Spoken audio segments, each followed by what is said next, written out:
So I was interviewed by a journalist who was giving me a hard time. How can I prove it? How can I prove my theory? And the journalist, let's say he was about 45 years old. I said to him, Mr. Fancy Journalist, no, Mr. Know-It-All, if you have a 22-year-old son, and he says to you, Dad, what's the purpose of the universe? What meaning is there to life? What should my goals be? Where did I come from? Is there a God? What would you answer him? He says, I don't know. I say, you make $150,000 a year, and you don't have any answer to any of these questions, and you're challenging my theory, which handles every last one of these questions with one term. With one term, potential. I lance all these issues. It doesn't mean it gives complete answers to all these issues, but it gives a starting point hypothesis for all these issues. What's the purpose of the universe? To achieve its maximal potential. What's your son's mandate? To reach his potential. What drives the universe? Potential. What was the original core of the cosmic order? Remember the wraparound cosmic order? Pure potential. With one term, I lance all these issues. It doesn't mean I'm definitely right, but as I remember from 6th or 7th grade math, if you had a solution which lanced a few problems simultaneously in math, you all knew at the end of the class the teacher would say that's the correct solution. If you have a solution which seems to lance several problems simultaneously, here you lance 2-3 dozen issues simultaneously with one expletive word. One word. Not a whole, not even a sentence. Not a paragraph, not a book, not a treatise. One word. You lance all these issues which have vexed mankind since the dawn of civilization, roughly 7,000 years ago in China. Pre-Summa, pre-potentialism theory, like BP, not BC, BP, before potentialism, there was no working hypothesis. The only working hypothesis was that there is no working hypothesis. It's all random. The hypothesis was that there's no hypothesis. Good morning. It's unbelievable. So we all need a gestalt or a way of life, a path to roughly guide us. We want to take the most viable, probably correct path. We don't want to take a nonsense path. So, which is better, probably viable, correct path, potential theory, or a path of no path? Randomness is basically a theory of no theory. Our theory is that there's no theory. You know, there are no treatises on randomness. You know why? There's nothing to say. It's a shadow. You shadow box. They only make an appearance to defame people, not on the merits. They'll trash and noggle on tangential issues. There's a personality on the political stage now. His main theme is to trash other people. That's mainly what he has to say. It gets resonance. When you trash others, you get resonance. But at the end of the day, what do you have? Randomness atheism, its main deal is to trash other people, other theories. It has no theory itself. It has no website, it has no book, no treatise. It's very good at giving awards to each other, which I told you. They're very good at that, you know. And the committee will be stacked, and the nominees will be stacked. And I say this out of frustration that they have choked academic debate, and to this date they try to choke it. The theory is on its deathbed, but we're watching like it's a sinking ship. But the sooner it sinks completely, the better for all of us. So unfettered debate can take place. Now, again, this hypothesis, but the hypothesis has withstood 25, 30 years of challenge.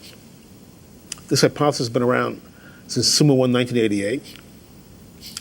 There's not one torpedo has been, effectively launched into it. it tends to resonate with many people in their soul. It gives them a way of life, a direction. What's my purpose?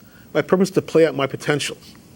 If you had a decision for, between two choices, in between two girlfriends, which one is likely to maximize my potential? You might throw that into the mix of questions. If you have two choice career-wise, I have a son who just graduated NYU Stern Business School, 4-year program. So we're discussing potential first jobs, which pays more, yada yada. I said you have to always be wary of the fancy doorman trap. This is a trap that I created, that I crafted. So let's say someone gives you a choice. You can work for J.P. Morgan, $80,000 a year for a standard 40-hour week, plus extras, or you can pay $1 million a year as a doorman of a building on 59th Street for the rest of your life. You can't spend the money.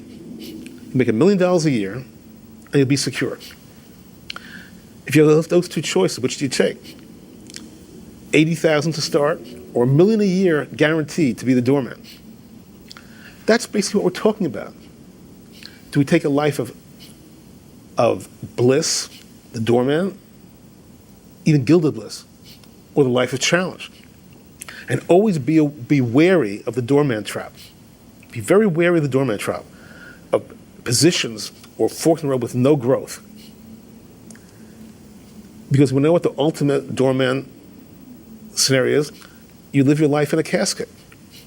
There's no pain, there's no growth. Life is the opposite of the $1 million a year doorman. It's not, it's far from smooth.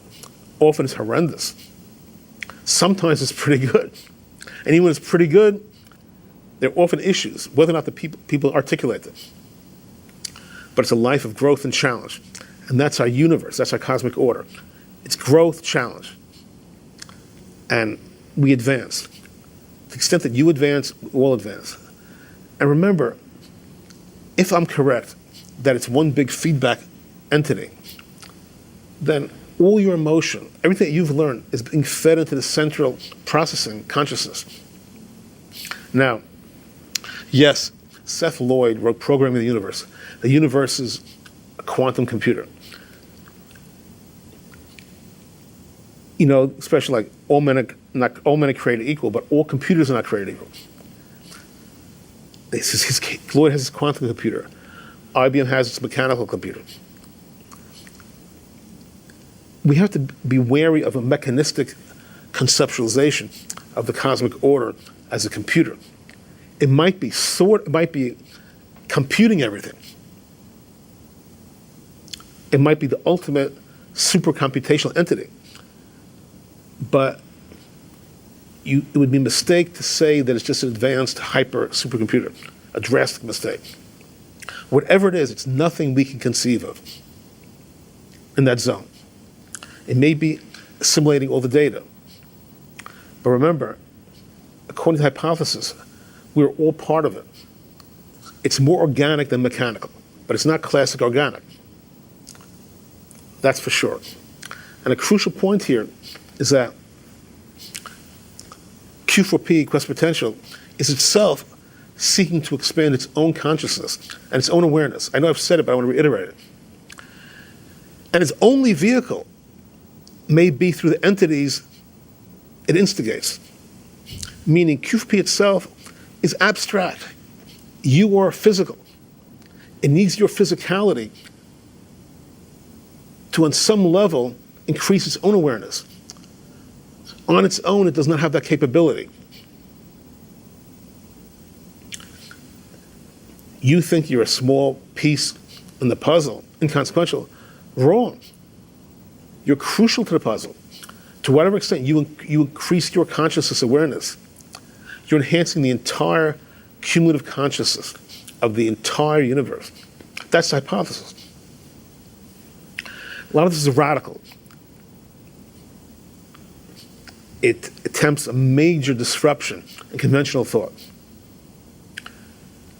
Thank God it does not disrupt conventional religiosity, because it finesses it, but a person can well be a religious class, a religious person, and this theory will only help it. Thank God it doesn't undermine spirituality. Reverse, it gives a nice understanding of what people have sort of been feeling, but could not quite get their arms around. And thank God it does not challenge any component of science at all.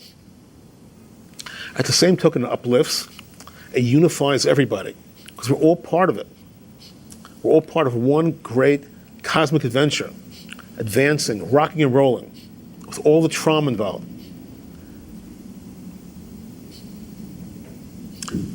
So this is proposed hypothesis.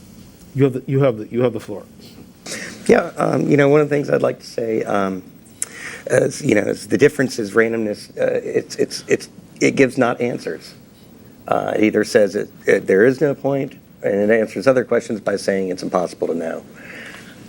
They have many problems, and I promise not to get too far into some of the things, but they can't rectify. Well, how come relativity works and quantum physics works, and how do they relate together, which is supposed to be the theory of everything.